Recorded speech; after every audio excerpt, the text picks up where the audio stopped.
ก็ขอบอกขอบใจหัวหน้ากลุ่มหน้าแซงของเฮาถึงอำนาจการจัดตั้งของบ้านเฮาที่ว่าได้หาปมดีๆมาให้พี่น้องประชาชนบ้านเฮาบ้านบัดไส้เมืองจำปาสักแขวงจำปาสักไหลเฮ็ดให้เฮ็ดหน้าแซงน้ำก็อุดมสมบูรณ์ตอนนี้ก็อันเด้น้ำกว้างที่พี่น้องตอนนี้ปิดแล้วของว่าป้อมเองก็พักน้ำไปเพียงซ้ำนี้ก่อนเตรียมคาดบัดนี้คาดเกี่ยมยอดโอ้ยเนาะอุดมสมบูรณ์แห้งขอบใจเด้อหัวหน้ากลุ่มเว้ยหัวหน้ากลุ่มหน้าแซงเฮาจะได้จัดสรรหาโปมดีๆทอดีๆมาให้ไอ้น้องเฮาได้เฮ็ดเวียก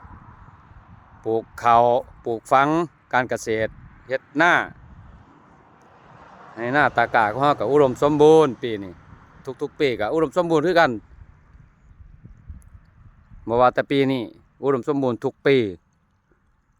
ขอบคุณขอบใจหลาย